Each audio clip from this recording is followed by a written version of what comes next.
Les bons artistes copient, les grands artistes volent. Je suis plutôt d'accord avec cette citation de Picasso. You can call me stupid. Yes, you can call me cheap. You can say I'm lazy. You can say I'm weak. Il y a quelqu'un qui a laissé un commentaire dans la vidéo de présentation de l'interview que j'ai fait de Jean qui dit: dans la vidéo de l'interview, il dit que pas mal de gens te copient mais que tu n'as l'air de copier personne. C'est vrai, je dis ça. C'est rigolo parce que c'est pile poil ce qu'il fait, lui, te copier. D'ailleurs, depuis qu'il est sur le web, à part copier les autres, que propose-t-il? Merci pour ce commentaire pertinent. Écoute Thierry, ça me fait un peu la peine de voir que t'as personne à copier. Du coup, écoute, je vais te faire un petit cadeau. Je vais te donner la liste de toutes les personnes que je copie, tout simplement. Casey Neistat, Gary Vaynerchuk, Louis Skoll, Antoine de Maximi, Jean Rivière, Jérôme Jarre, Alexandre Astier, Vice News, DJ Khaled, Alex Vizeo, Thibaut Inchep, Stan Leloup, Max Brownlee, Tim Ferriss, Rolf Potts, Jason Fried, Ryan Holiday, Gary Albert, Harry Brown, Steve Jobs et bien évidemment beaucoup d'autres que j'ai oubliés sur cette liste. Je vous ai dit que les gens qui réussissaient dans la vie étaient souvent des optimistes. Aujourd'hui, je vais vous dire que les gens qui réussissent dans la vie étaient souvent des copieurs à la base. C'était souvent des gens qui ont copié ce qui marche. Si vous voulez voir des gros Russes en slip, venez à Pattaya, parce qu'il y a que ça en fait. Thierry, est-ce que tu vas me croire si je te dis que personne n'a jamais rien inventé? L'invention pure à partir de zéro n'existe pas.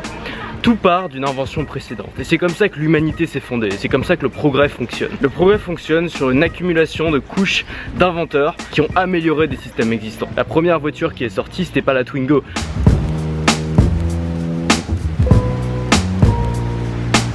Tu sais, c'est compliqué de partir de rien. Regarde les marques, regarde par exemple Apple et Google qui n'ont pas arrêté de se copier ces dernières années. Apple a plus ou moins inventé le concept du smartphone. 2 ans plus tard, Android a repris exactement le même concept. Quelques années plus tard, Apple s'est remis à nouveau à copier les bonnes idées d'Android. Et au milieu, il y a toujours des gens qui critiquent. Mais au final, s'il n'y avait pas eu ces inspirations mutuelles, il n'y aurait pas d'innovation.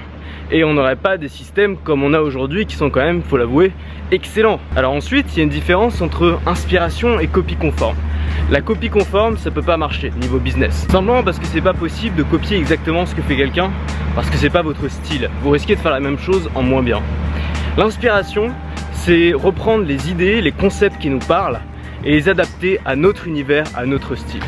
Et moi, c'est ça que j'essaie de faire. Je m'inspire beaucoup notamment de Casey Neistat, de Gary Vaynerchuk, qui sont des mecs dont je regarde les vidéos tous les jours. Donc en fait, même si je le voulais pas, je m'en inspirerais quand même parce qu'ils font partie de mon univers. Mais je me contente pas de faire copier-coller des recettes qui marchent. J'adapte les choses à mon univers. Donc quand t'as l'impression que je pompe tout sur Jean Rivière, peut-être aussi que t'as pas regardé quelles étaient les inspirations de Jean Rivière. Et tu verrais qu'on a pas mal de sources d'inspiration communes. Et notamment ce rythme dans les vidéos. Je m'inspire beaucoup plus de Casey Neistat que de Jean là-dessus. Copier, ça permet d'avoir une base sur laquelle travailler. Ensuite, pouvoir l'affiner et créer son propre truc. Combien de réalisateurs de films sont partis d'une page blanche? Ça n'existe pas. Tous les réalisateurs de films sont partis de scénarios, de schémas qui fonctionnent déjà, qui ont déjà fait leurs preuves.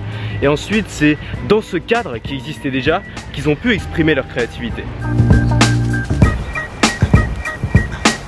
Moi, ce que je fais, c'est que je puise mes idées chez des gens qui m'inspirent, c'est chez des gens que j'admire. D'ailleurs, je le dis, j'ai toujours été transparent avec vous. Les gens chez qui je puise les idées, j'en parle souvent dans mes vlogs. Et généralement, je puise une idée brute. Au début, ça ressemble souvent un peu à de la copie.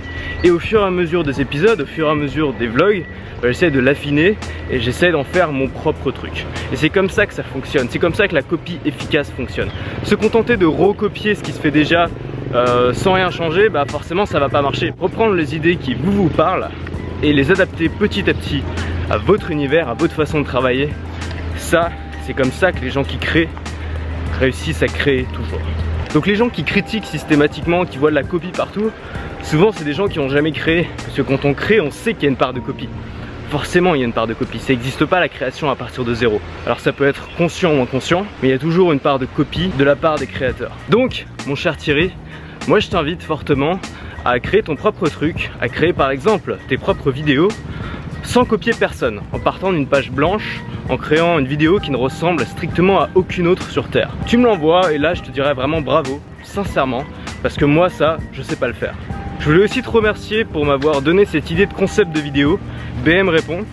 Pour le coup, je l'ai copié sur personne. Alors, j'ai copié peut-être sur ton commentaire. Je sais pas si ça compte comme de la copie dans ta façon de voir les choses.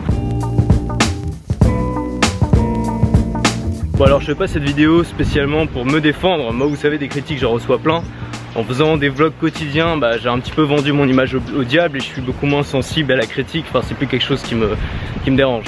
Je fais ça surtout pour tous les gens justement qui se font taxer de copieurs ou qui se font critiquer, et pour leur donner des moyens de se défendre, et pour vous dire que c'est pas grave en fait. Si on vous traite de copieur, bah vous en foutez. Tous les grands artistes ont copié, tous les grands créateurs ont copié, c'est quelque chose de naturel. Généralement les gens qui vous taxent de copieur, c'est des gens qui font rien. Comme d'habitude, les gens qui critiquent, c'est pas ceux qui agissent. Et d'ailleurs tous ceux qui veulent me copier moi, c'est déjà arrivé, ça me pose absolument aucun problème. Alors soit vous faites une copie conforme de ce que je fais et bah ça va pas marcher pour vous parce que c'est pas vous, soit vous vous inspirez de ce que je fais, vous reprenez le concept et vous arrivez à faire mieux, et là je vous félicite, et au lieu de vous attaquer, bah, je vais essayer de me dépasser pour faire encore mieux quoi.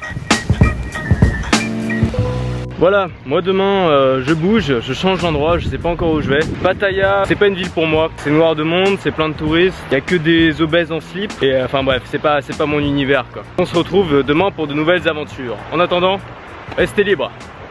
But when it comes to her